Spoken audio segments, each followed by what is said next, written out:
Hey guys, I'm going to give you some tips and tricks about how to pack your Jackson Kayak Traverse for overnighters or a multi-day trip like we are here on the Grand Canyon. We're on here for 15 days, so I'm going to kind of help you guys figure out how to pack your boat the most efficiently. I like to use a good stow float up in the front of the bow. It's a cone-shaped dry bag that doubles as a float bag. It's going to use your space up in the bow most efficiently with that cone-shaped design. I like to pack food up there, stuff that you don't need for later on in the trip. So we've got half of our food stacked in the front of the boat so that we don't need to get it nearly as often. It'll help differentiate the weight load as well, so having some weight up in the front of your boat, so your boat's not going to be super stern heavy. And it's super easy to pop the bulkhead off. You just pop the plate off, pop the foam block off. Easy access to pack that stow float up in the front of your bow. If you want extra access or extra room, you can trim your bulkhead foam in half, and that'll just give you a little bit more space if you got a lot of gear that you need to pack up there.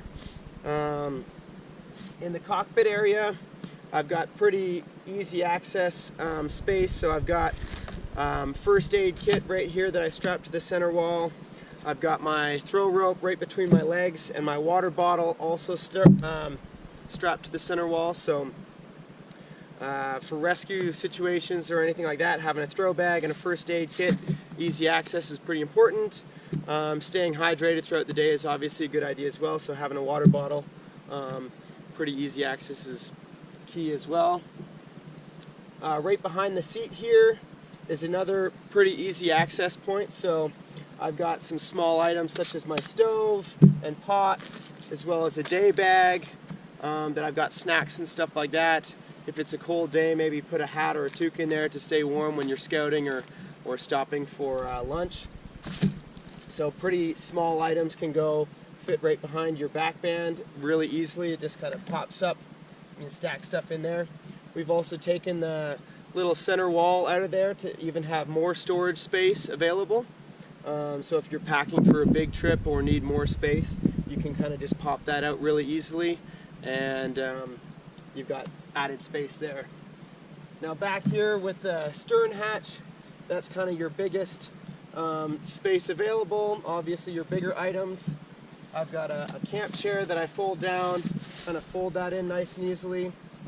I've got other dry bags, second half of my food storage, tent, sleeping bag, sleeping pad, and then just a couple other items that I'm going to want throughout the trip, camera bags, different stuff like that. That can all pack in super easy in the stern hatch. You've got a big open area to access that, and then that just gets closed off with a hatch here. And then you've got your hard hat that goes on top, so you don't have to worry about your hatch imploding. And then it's got a nice, easy setup here for your groover to sit on top. So everything packs away nice and easily, and everything fits, so it's pretty good. Hope that gives you guys a couple tips and helps you kind of figure out how to pack, where to pack. You've also got some deck rigging on top that you can use for either firewood. You can throw a map up there, throw your pogies if it's cold and you want to take them off for a second. So you've got different deck space up top as well that we haven't used to its full potential necessarily, but you can also throw as much stuff as you want up there as well.